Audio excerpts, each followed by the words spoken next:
जय हिंद दोस्तों, कैसे आप सब। मैं आपका दोस्त प्रशांत अपने YouTube चैनल माँ डीएलएड ऑनलाइन में आप सबका हार्दिक स्वागत करता हूँ। फ्रेंड्स, लास्ट वीडियो में हम लोगों ने खेलकूद के बारे में पढ़ा, खेलकूद के बुनियादी आधार के बारे में हम लोगों ने जाना, खेलकूद की आवश्यकता के बारे में जाना, हम लोगों ने खेलकूद के लाभ के बारे में जाना। फ्रेंड्स, उसी क्रम में आगे बढ़ते हुए आज हम लोग पार्ट 2 को कवर करेंगे। हम लोग फ्रेंड्स यूनिट 2 S5 का यूनिट 2 में पार्ट 1 ऑलरेडी कर चुके हैं। आज हम लोग पार्ट 2 को कवर करेंगे और इसी के साथ हमारा जो ये यूनिट है यूनिट 2 पूरी तरह से समाप्त हो जाएगा। ठीक है फ्रेंड्स, तो आइए शुरू करते हैं आज का ये सेशन। फ्रेंड्स, सबसे पहले बात करते हैं कि खेलों के प्रति रुचि एवं उनके विकास के उपाय। जैसा कि आप सबको लास्ट वीडियो मैंने खेलकूद के बारे में बताया था कि एक बच्चा जो होता है वो खेलकूद में बहुत ही ज्यादा इंटरेस्ट लेता है, बहुत ही ज्यादा रुचि लेता है। फ्रेंड्स, ठीक है, उसी में बात करते हैं कि अगर कोई बच्चा खेल के प्रति इंटरेस्टेड नहीं है, उसको खेल में मजा नहीं आता है, तो उसकी रुचि को कैसे बढ़ाएं, कैसे बढ़ाया जाए एवं उसकी रुचि को बढ़ाने के लिए कौन कौन से उपाय किए जाए, उसका विकास कैसे किया जाए। ठीक है फ्रेंड, तो ये हमारा आज का पहला टॉपिक है। इसके लिए मैंने कुछ पॉइंट्स बनाए हुए फ्रेंड्स, आप देख सकते हैं। सबसे जो पहला उपाय है वो है खेलों का प्रचार करके। आप सभी जानते हैं फ्रेंड्स कि कोई भी गेम का जब आयोजन किया जाता है, खेल का आयोजन किया जाता है, तो उसका प्रचार प्रसार किया जाता है। इस प्रचार प्रसार से क्या होता है कि लोगों में जागरूकता आती है, लोग उसके बारे में जानते हैं, उनके अंदर एक रुचि पैदा होती है गेम को देखने के लिए, गेम को खेलने के लिए, कंपटीशन में भाग लेने के लिए। तो कैसे प्रचार किया जा सकता है? तो एड के माध्यम से किया जा सकता है, टेलीविजन के माध्यम से किया जा सकता है, न्यूज़पेपर के माध्यम से किया जा सकता है, रेडियो के माध्यम से किया जा सकता है, और रिक्शा टेम्पू के माध्यम से प्रचार करा जा सकता है, पोस्टर लगाया जा सकता है, सोशल मीडिया के माध्यम से प्रचार प्रसार किया जा सकता है। तो ये सब करके हम लोग कहीं ना कहीं जो खेल का जो इंटरेस्ट है उसको आगे बढ़ा सकते हैं, या उसका बोल सकते हैं कि डेवलपमेंट आसानी से कर सकते हैं। ठीक है फ्रेंड्स, दूसरा जो है उपाय वो है सुविधाएं मुहैया कराकर, यानी कि जो भी खिलाड़ी हैं, जो भी पार्टिसिपेंट्स है, जो गेम में पार्टिसिपेट करना चाहते हैं या करने वाले हैं, उनको कहीं ना कहीं प्रॉपर सुविधा दिया जाए, उनको अच्छी सुविधा दिया जाए, जो भी चीजें हैं, जो भी आवश्यकता की चीजें हैं, उनको अच्छे से प्रोवाइड कराया जाए, तब कहीं जाके उनका जो खेल के प्रति रुचि है वो बढ़ेगी। ठीक है फ्रेंड्स, तीसरा जो है वो है परंपरा के माध्यम से, यानी कि ट्रेडिशनल मेथड। आप देखे भी होंगे कि बहुत सारे देश का, बहुत सारे राज्य का, बहुत सारे स्टेट का अपना एक गेम होता है, यानी कि जो बहुत वर्षों से खेली जाती रही है, उसी परंपरा को लेके हम लोग आगे बढ़ते हैं, यानी कि उस गेम को आगे लेके जाते हैं। इसमें जो जनता होती है वो इसमें अपना कंट्रीब्यूशन करती है, चाहे वो पैसे से हो या फिर शारीरिक सहयोग हो, कहीं ना कहीं इसके माध्यम से भी जो खेल का जो इंटरेस्ट है वो बना रहता है। ठीक है फ्रेंड्स, आगे बात करते हैं। अगला जो है उपाय वो है योजना बना के, यानी कि किसी भी खेल का जो रुचि है उसको इंटरेस्टेड बनाने के लिए, गेम को इंटरेस्टिंग बनाने के लिए हम क्या करते हैं, तो प्लानिंग करते हैं, योजना बनाते हैं, क्योंकि बिना योजना का कोई भी काम सही से नहीं हो पाता है। तो जो भी है सबसे पहले प्रॉपर उसके लिए प्लानिंग करना होता है, उसके लिए इंस्ट्रक्शंस तैयार किए जाते हैं, नियम कानून बनाया जाता है, और उसके बाद उस खेल का आयोजन किया जाता है। तो इससे बच्चों में क्या होता है, एक रुचि पैदा होती है और उस खेल का जो विकास होता है वो भी अच्छे से हो पाता है।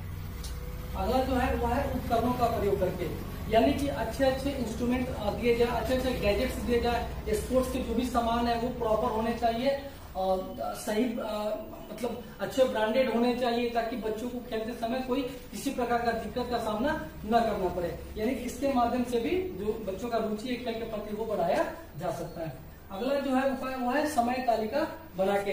कोई भी गेम अगर आयोजित किया जा रहा है तो उसके लिए मैंने बताया इंस्ट्रक्शंस होते हैं, नियम कानून होते हैं, समय एक बनाया जाता है, एक टाइम टेबल बनाया जाता है। आप देखते होंगे कि वर्ल्ड कप 1 साल बाद होने वाला है, लेकिन उसका जो टाइम टेबल होता है वो पहले ही दे दिया जाता है कि कौन सी टीम किस टीम के साथ किस डेट में किस जगह पर किस समय पर खेलेगी।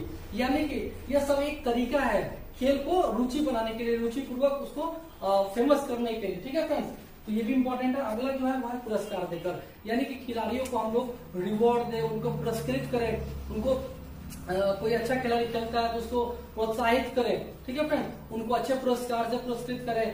ठीक है, यानी कि पुरस्कार देकर भी हम लोग खिलाड़ियों के अंदर या बच्चों के अंदर खेल के प्रति रुचि पैदा कर सकते हैं। अगला जो है प्रोत्साहित करके, मैंने ऑलरेडी बता दिया फ्रेंड्स कि बच्चों को मोटिवेट करना बहुत जरूरी होता है, उनको प्रेरित करना बहुत जरूरी होता है, तब जाके बच्चों के अंदर क्या होता है, खेल की जो भावना होती है वो विकसित होती है।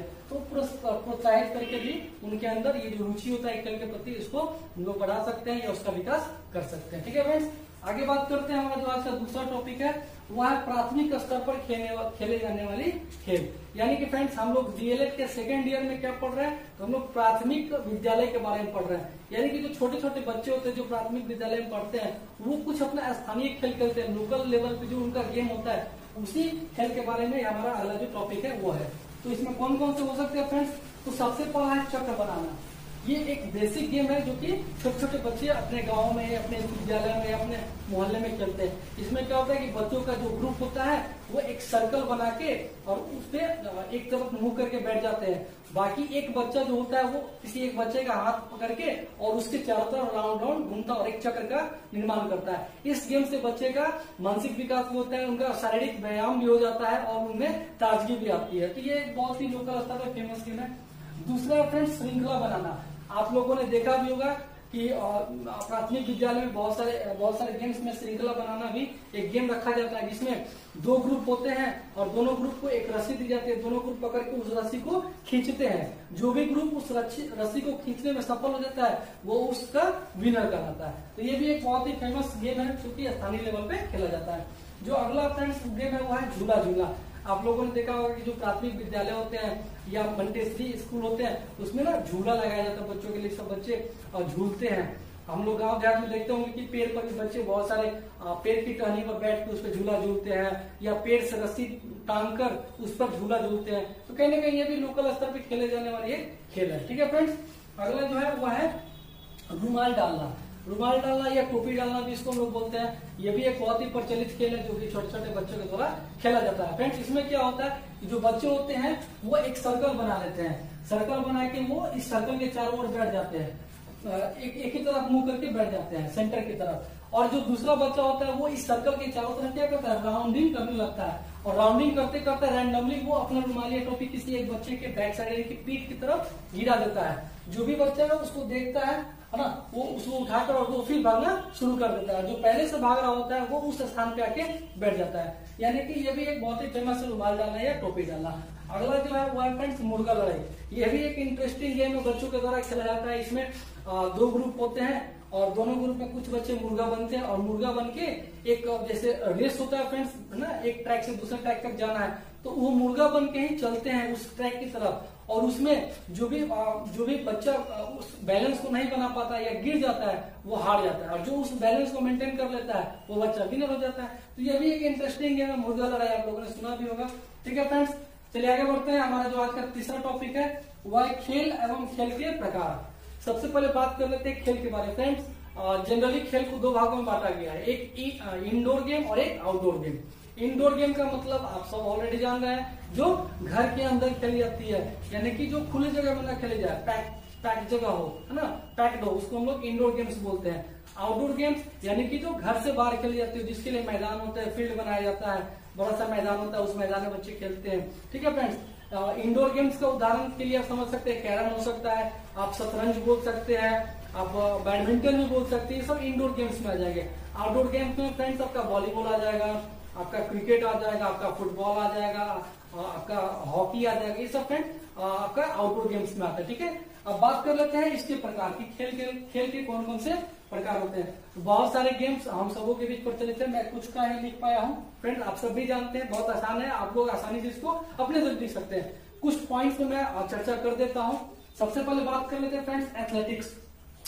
फ्रेंड्स एथलेटिक्स जो है वो एक ऐसा गेम है, एक ऐसा प्रतिस्पर्धात्मक गेम है जिसमें जो खिलाड़ी होता है वो दौड़ता है, वो चलता है, वो जंप करता है, लॉन्ग जंप करता है, हाई जंप करता है। ठीक है, उसके लिए एक ट्रैक बनाया जाता है, एक फील्ड बनाया जाता है ना, उस ट्रैक के चारों तरफ उनको दौड़ना होता है या कूदना होता है या चलना होता है। ठीक है फ्रेंड्स, तो ये सब जो गेम होते हैं ये एथलेटिक्स के अंतर्गत आते हैं। एथलेटिक्स का जो शुरुआत है ऐसा कहा जाता है फ्रेंड कि 776 ईसा पूर्व में ही इसका शुरुआत हो गया। यह सबसे प्रचलित गेम है और सबसे ज्यादा गेम्स इसी के अंदर खेले जाते हैं। ठीक है फ्रेंड्स, इसके अलावा अभी वर्तमान समय में फ्रेंड्स जो एथलेटिक्स है इसका जो आयोजन होता है वो IIF के द्वारा किया जाता है। मैं यहाँ नीचे लिख रहा हूँ फ्रेंड्स, एथलेटिक्स का जो अभी आयोजन करता है वो IIF के द्वारा किया जाता है। IIF का जो फुल फॉर्म होता है दोस्तों वो होता है international athletics of international association of athletics federation. इनके द्वारा अभी वर्तमान में एथलेटिक्स का आयोजन किया जाता है। ठीक है फ्रेंड्स, दूसरा जो है हमारा वो है कबड्डी। फ्रेंड्स कबड्डी आप लोग खेले भी होंगे, आप सब जानते भी हैं।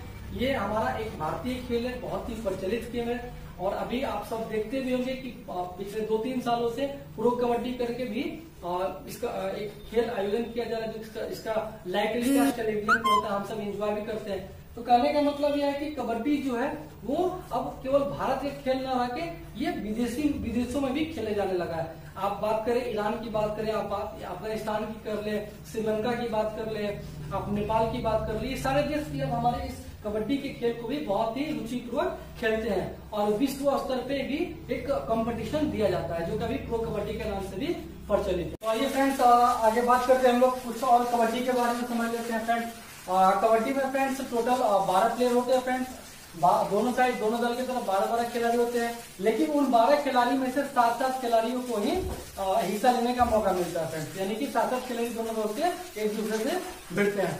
इसमें फ्रेंड्स जो डायमेंशन होता है, यानी कि जो कबड्डी का जो कोर्ट होता है वो 13x10 का होता है, यानी कि 13 मीटर की लंबाई होती है और 10 मीटर की चौड़ाई होती है। फ्रेंड्स इसके बीच में जो एक सेंटर लाइन खींचा जाता है उसको मार्च लाइन कहा जाता है। ठीक है फ्रेंड्स, कुछ और बात कर लेते हैं। तो फ्रेंड्स कबड्डी जो होता है ये 40 मिनट का गेम होता है, जिसमें 20-20 मिनट का 2 सेट खेला जाता है। यदि दोनों तरफ से पॉइंट्स बराबर होते हैं उस कंडीशन में 10 मिनट का एक्स्ट्रा टाइम दोनों टीम को दिया जाता है फिर से भिड़ने के लिए। इसमें फिर से 5-5 मिनट का 2 सेट खेलता है। जो भी टीम ज्यादा पॉइंट अचीव करती है, हासिल करती है, वो इसका विजेता कराती है। यदि कोई एक टीम अपने विपक्षी टीम को ऑल आउट कर देती है, यानी उसके सारे टीम को मार देती है, तो उसको 4 पॉइंट एक्स्ट्रा मिलते हैं। ठीक है फ्रेंड्स, तो ये थे कबड्डी के बारे में, बहुत आसान है, आप लोग खुद से भी लिख सकते हैं। अगला जो है वो है फ्रेंड्स हमारा खो खो। फ्रेंड्स खो खो जो है यह एक विश्व भारतीय खेल है। यदि यह एक बहुत ही सस्ता खेल है कबड्डी की तरह, इसको भी कहीं पे भी आसानी से खेला जा सकता है। ठीक है फ्रेंड्स, ये एक्चुअली पूरे भारत में प्रचलित नहीं है, लेकिन आज भी गाँव देहातों में ये बहुत ही रुचिपूर्वक खेला जाता है। ठीक है फ्रेंड्स, खो खो में फ्रेंड्स दोनों दलों की तरफ 9 खिलाड़ी होते हैं। इसमें भी 12 खिलाड़ी होते हैं, लेकिन 9 खिलाड़ी को ही हिस्सा लेने का मौका मिलता है। फ्रेंड्स खो खो जो होता है ये आपका 28 मिनट का होता है। ये टोटल 28 मिनट का गेम होता है, जिसमें 14-14 मिनट का 2 सेट होता है, 2 इनिंग्स होता है बोल सकते हैं। ठीक है फ्रेंड्स, इसमें एक कैप्टन, दोनों तरफ से एक कैप्टन होता है, दोनों कैप्टन के बीच टॉस होता है। जो भी कैप्टन टॉस जीता है वो चूज करता है सेंटर लाइन या साइड लाइन की तरफ, वो इशारा करके अपना डिफेंस करने के लिए, चेंज करने के लिए इसमें क्या करता है वो चूज करता है। इसके अलावा जो भी इसमें फ्रेंड्स एक खर नाम से वर्ड आता है कि इसमें दोनों टीम को बारी बारी से खर बोलना पड़ता है। ठीक है फ्रेंड्स, कुछ और बात कर लेते हैं।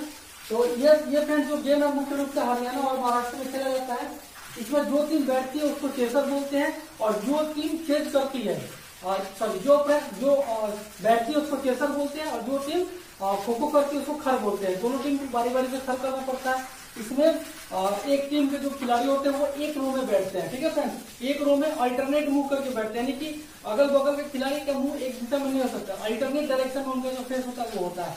इसके अलावा जो विपक्षी टीम का जो खिलाड़ी होता है उसमें से 3 खिलाड़ी फ्रेंड्स आते हैं, और जो टीम बैटर रहता है उसको खर बोलना पड़ता है। ठीक है फ्रेंड्स, इसमें फॉल वगैरह जो होता है, इसमें रेफरी भी होता है। Friends referee in the sense कि अगर आप कुछ मिस्टेक करते हैं तो वहां पर फॉल जो होगा आपका पॉइंट जा भी सकता है। फॉल कैसे होता है फ्रेंड्स, तो फॉल होने के लिए यदि चेजर कोर्ट से बाहर जाता है तो वो फॉल माना जाता है। ठीक है फ्रेंड्स, तो ये हमारा हो गया खो खो। अगला बात करते हैं फ्रेंड्स फुटबॉल के बारे में। फुटबॉल आप सभी जानते हैं, खेले हैं, ये भी एक बहुत ही फेमस गेम है, एक बहुत ही प्राचीन खेल बल्कि बोल सकते हैं। ऐसा कहा जाता है कि फुटबॉल का जो खोज है वो चाइना के द्वारा किया गया, यानी कि चीन देश के द्वारा इसकी खोज की गई है फ्रेंड्स। ठीक है, ये बहुत ही फेमस है और विश्व में बहुत फेमस है, मतलब पूरे विश्व लेवल पे ये गेम खेला जाता है, बहुत चाव से लोग इसको देखते भी है। ठीक है फ्रेंड्स, फुटबॉल में फ्रेंड्स जो मैदान होता है उस मैदान का साइज 110x75, यानी कि 110 मीटर की लंबाई होती है और 75 मीटर की चौड़ाई होती है। इसमें एक गोल पोस्ट भी होता है जिसमें गोल को दागा जाता है। उस गोल पोस्ट की लंबाई फ्रेंड्स 2.44 मीटर से 7.32 मीटर का होता है। ठीक है फ्रेंड्स, जैसे देखिए मैं एक फोटो बना लेता हूँ। जैसे ये आपका मान के चलिए गोल पोस्ट हो गया, तो ये फ्रेंड्स ये जो लंबाई हो जाएगा आपका 7.32 होता है, और ये जो चौड़ाई होता है फ्रेंड्स ये होता है आपका 2.44। इसके अलावा यहाँ पे जो फ्रेंड्स आगे का फ्रंट होता है ये आपका 11 मीटर का होता है, ये 11 मीटर का, यानी कि ये गोल पोस्ट का पूरा डायमेंशन हो गया। फ्रेंड्स फुटबॉल जो है पैर से खेलने वाला एक गेम है, जिसमें गेंद को जो खिलाड़ी होते हैं वो पैर से मारकर गोल की तरफ ले जाते हैं और गोल पोस्ट में डालने का प्रयास करते हैं। जैसे ही गेंद गोल पोस्ट में जाती है वो गोल माना जाता है। फ्रेंड्स इसमें टोटल 11 खिलाड़ी दोनों तरफ से हिस्सा लेते हैं।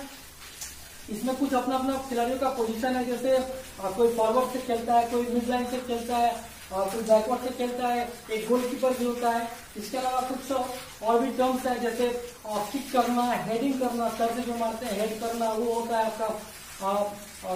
इसके अलावा पंचिंग कर सकते हैं, हेडिंग कर सकते हैं, रिफ्लेक्टिव कर सकते हैं, रिफ्लेक्शन कर सकते हैं। तो ये सारा कुछ टेक्निकल टर्म है जो कि फुटबॉल में यूज होता है। कुछ और बात कर लेते हैं इसके बारे में, तो मैंने इसका डायमेंशन बताया कि हाँ, ये फुटबॉल होता है फ्रेंड्स, 90 मिनट का गेम होता है, जिसमें 45 मिनट का 2 इनिंग खेला जाता है। इसके अलावा यदि दोनों तरफ से गोल बराबर दागे जाते हैं तो उस कंडीशन में फ्रेंड्स 10 मिनट का अलग से समय दिया जाता है, जिसमें कि 5-5 मिनट का दो सेट फिर से खेलने को मिलता है। ठीक है फ्रेंड्स, इसके अलावा इस दोनों इनिंग के बीच में 5 मिनट का ब्रेक भी दिया जाता है। इसमें एक रेफरी भी होता है जो कि मॉनिटर करता है पूरे गेम को। अगर कोई फॉल करता है या गेंद को हाथ से टच करता है या किसी को घायल करने का प्रयास करता है, उस कंडीशन में फॉल भी किया जाता है या उस खिलाड़ी को बाहर भी बैठाया जा सकता है। ये सारी चीजें आपका रेफरी के द्वारा किया जाता है। इस फुटबॉल को फ्रेंड्स पासिंग गेम भी कहा जाता है। ठीक है फ्रेंड्स, चलिए आगे बढ़ते हैं। इसके अलावा हमारे पास फ्रेंड्स हॉकी की बात करें, आप सभी जानते हैं हॉकी हमारा राष्ट्रीय खेल है, भारत का राष्ट्रीय खेल है, साथ ही पाकिस्तान का भी राष्ट्रीय खेल है। फुटबॉल की तरह हॉकी में भी फ्रेंड्स 11 प्लेयर दोनों साइड में होते हैं और ये गेम आपका 70 मिनट का होता है। ठीक है फ्रेंड्स, इसमें 70 मिनट का होता है, जिसमें 35 मिनट का 2 सेट खेला जाता है और दोनों तरफ यदि गोल बराबर होता है उस कंडीशन में 10 मिनट का एक्स्ट्रा टाइम दोनों टीमों को दिया जाता है, तो 5-5 मिनट का फिर से दिया जाता है। ठीक है फ्रेंड्स, डायमेंशन की बात करें हॉकी का, तो फ्रेंड्स 91.4 मीटर से लेके इंटू ये आपका हो जाता है फ्रेंड्स कितना 54.8 मीटर। ठीक है, ये इस हॉकी के जो कोर्ट होता है, जो मैदान होता है, उसका डायमेंशन हो गया। इसमें भी एक गोल पोस्ट होता है, एक गोलकीपर होता है, जिसमें स्टिक के माध्यम से एक छोटा सा क्रिकेट बॉल की तरह गेंद होता है, जिसका वजन फ्रेंड लगभग 5.1 औंस के बराबर होता है, इसको औंस में बोलते हैं। इस गेंद को उस स्टिक से पास करते हुए आपको गोल पोस्ट में गेंद को डालना है, तब जाके आपका एक गोल कहलाता है। इसके अलावा जो स्टिक होता है उसके लिए कंडीशन है कि वो स्टिक जब आप गेंद को हिट करें तो वो स्टिक आपके कंधे से ऊपर ना जाना चाहिए, अदरवाइज उस कंडीशन में वो आपका फॉल्स माना जाएगा, पेनल्टी भी हो सकता है। गेंद जो है पैर से टच नहीं करना चाहिए, अदरवाइज उस कंडीशन में भी ये फॉल्स होता है। ये सारा जो कंडीशन है ये आपका मॉनिटर किया जाता है, इसमें भी रेफरी होता है, रेफरी के द्वारा ये सब मॉनिटर किया जाता है। ठीक है फ्रेंड्स, जैसे नेहरू ट्रॉफी भी होता है, ये सब हॉकी से रिलेटेड है, या रंगा स्वामी ट्रॉफी, ये सब फ्रेंड्स हॉकी का जो टूर्नामेंट होता है उसको बोलते हैं। आगे बात करते हैं क्रिकेट के बारे में, तो फ्रेंड्स क्रिकेट के बारे में बताने की कोई चीज ही नहीं है, आज का हर बच्चा क्रिकेट के बारे में अवेयर है, सारे नियम कानून को जानता है। चलिए फिर मैं इसको नरेट करता हूँ। फ्रेंड्स क्रिकेट जो होता है यह एक बहुत ही प्रचलित गेम है, आज के दौर में हर गली में हर घर में इस गेम को खेला जा रहा है, विश्व स्तर पर भी खेले जाते हैं। वर्ल्ड कप का आयोजन होता है, एशिया महादेश कप होता है। इसमें क्रिकेट का फ्रेंड्स 3 फॉर्मेट अभी वर्तमान में चल रहा है, आपका T20 है, आपका ODI है, यानी कि वनडे जो गेम होता है, इसके अलावा टेस्ट क्रिकेट है जो 5 दिनों का खेला जाता है। क्रिकेट में भी फ्रेंड्स आप सबको मालूम है कि 11 खिलाड़ी दोनों तरफ से खेले जाते हैं, 15 खिलाड़ियों का चयन होता है दोनों दलों से, लेकिन 11 खिलाड़ी को ही खेलने का एक तरफ से मौका मिलता है। इसमें फ्रेंड्स कुछ बैट्समैन होते हैं, कुछ बॉलर होते हैं, कुछ ऑलराउंडर होते हैं, ये सभी आप लोग ऑलरेडी जानते होंगे। 22 गज की पट्टी होती है, 3 विकेट होते हैं, 2 अंपायर होते हैं, एक लेग अंपायर, एक फ्रंट अंपायर होता है। इसमें भी कुछ स्टंप्स है, इसमें एक आपका कीपर होता है जो स्टंप के पीछे रहता है, बैट्समैन के लिए बैट रहता है। ठीक है फ्रेंड्स, ये सारी क्रिकेट है, आप लोग आसानी से अपने से बना के लिख सकते हैं, इसमें ज्यादा कुछ बताने की आवश्यकता नहीं है। अगला जो है शतरंज, फ्रेंड्स शतरंज के बारे में भी आप लोग अवेयर है ऑलरेडी। यह एक माइंड गेम भी कहा जाता है। ठीक है, इसमें दिमाग लगाने की आवश्यकता होती है। इसमें 64 खाने का एक बॉक्स होता है। ठीक है, इसमें 32 आपका ब्लैक होता है और 32 आपका व्हाइट होता है। ठीक है, और इसमें बहुत सारे आपका जो गोटी जिसको बोल सकते हैं हम लोग लोकल भाषा में, जिससे आपका वजीर होता है, हाथी होता है, आपका घोड़ा होता है, इसके अलावा क्वीन होता है, आपका किंग होता है, 8 आपके जो सैनिक होते हैं वो सब होता है। ठीक है, तो ये शतरंज जो माइंड गेम करता है, इसमें भी आप लोग बना के अपने से भी लिख सकते हैं, कोई बड़ा चीज नहीं है। आइए आगे बात करते हैं फ्रेंड्स। अगला जो टॉपिक है हमारा है प्राथमिक सहायता या प्राथमिक उपचार।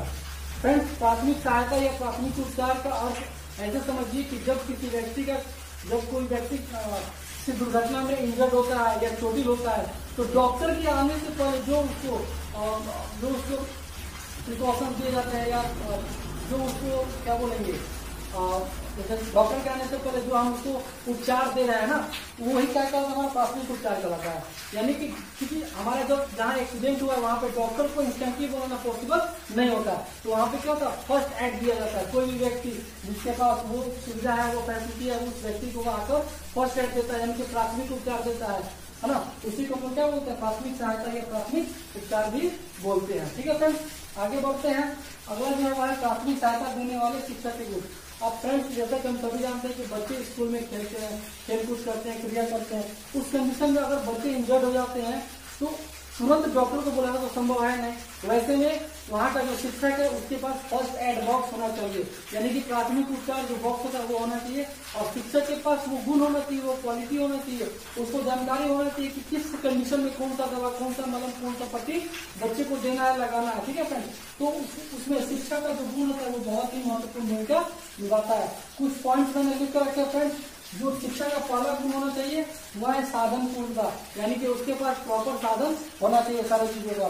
दूसरा है धैर्य और साहस। यदि कोई बालक घायल हो जाता है, इंजर्ड हो जाता है या ब्लड आने लगता है, तो सबसे पहले जो शिक्षक है वो खुद को धैर्य बनाए, खुद में साहस रखे, वो उस चीज को फेस कर सकता है। बहुत सारे शिक्षकों में या बहुत सारे व्यक्तियों में ऐसा गुण देखने को मिलता है कि जब कोई व्यक्ति घायल होता है तो उसे नहीं देखा जाता है, या ब्लड देख के उसका सिर चक्कर आने लगता है, तो उस कंडीशन में ये भी बहुत इंपॉर्टेंट हो जाता है कि जो शिक्षक वहाँ पे मौजूद है, जो मॉनिटर कर रहा है, वो एक साहसी हो और धैर्यपूर्वक उस चीज को फेस कर सके। ठीक है फ्रेंड्स, दूसरा है सतर्कता एवं सचेतता, यानी कि अलर्टनेस भी बहुत जरूरी है। वहाँ पे शिक्षक को सतर्क होना चाहिए, सचेत होना चाहिए कि भाई अगर बच्चा इंजर्ड होता है तो उसमें क्या क्या प्रिकॉशन सबसे पहले देने हैं। ठीक है फ्रेंड्स, इसके अलावा युक्ति, यानी कि उसके पास कौन कौन से डिवाइस है, कौन कौन से उसके पास उपचार के उपकरण है, वो सारी चीजें उसके पास होनी चाहिए।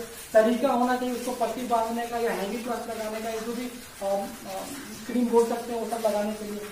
इसके अलावा मधुरता, फ्रेंड्स, जब कोई व्यक्ति या कोई बालक घायल होता है तो सबसे पहले उसको ढांढस बढ़ाना चाहिए, उससे मधुर वाणी से बात करनी चाहिए, ना कि उसको डांटना शुरू कर देना चाहिए। ऐसे में यदि व्यक्ति घबरा जाता है या बालक और ज्यादा घबरा जाता है तो उससे मधुर वाणी से बात करे, उसको समझाने का प्रयास करे, इसलिए कुछ नहीं हुआ, घबराने की कोई बात नहीं है, आप सुरक्षित है, तो थोड़ा सा चोट लगा। यानी कि आपके शिक्षक का जो वाणी होना चाहिए वो मधुर होना चाहिए वहाँ पे।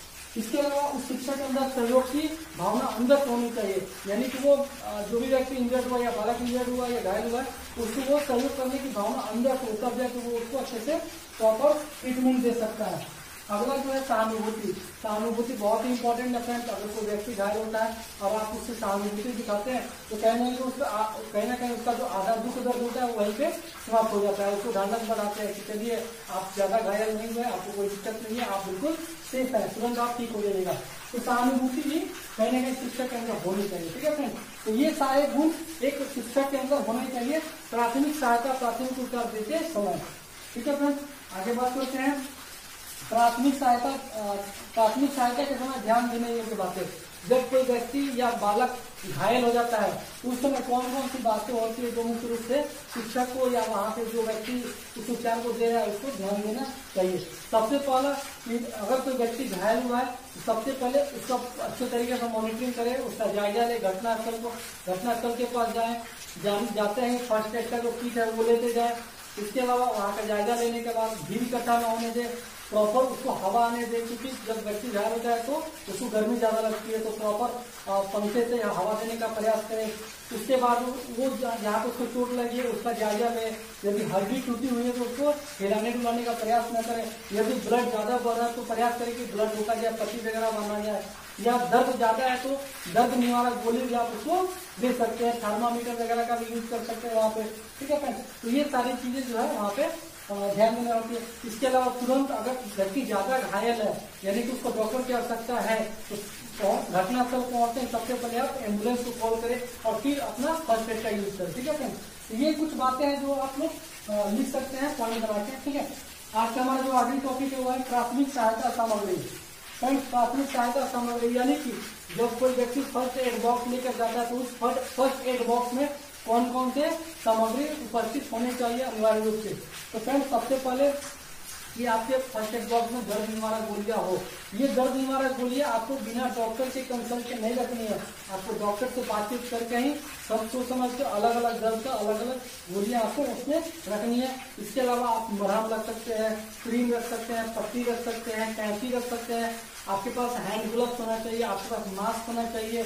और इसके अलावा फ्रेंड्स जो भी सेफ्टी का चीजें हैं वो भी आप रख सकते हैं। तो ये कुछ सामग्री है जो फर्स्ट एड किट बॉक्स में होनी चाहिए। ठीक है फ्रेंड्स, तो इस तरीके से हमारा जो S5 का यूनिट 2 है खेल एवं खेलकूद आज पार्ट 2 के साथ पूरी तरह से समाप्त हो गया। फ्रेंड्स आई होप कि आप लोग मेरे चैनल को पसंद कर रहे होंगे, जो भी मैं पढ़ा रहा हूँ उसको आप लोग एंजॉय कर रहे होंगे, समझ में आ रहा होगा। आप लोग मेरे वीडियो को पॉज करके पॉइंट बना सकते हैं, नोट्स बना सकते हैं। ठीक है फ्रेंड्स, इसी के साथ मैं लास्ट में आपसे रिक्वेस्ट करूंगा कि आप मेरे चैनल को ज्यादा से ज्यादा सब्सक्राइब करें, शेयर करें और लाइक करें। ठीक है फ्रेंड्स, तो आज के लिए बस इतना ही, धन्यवाद।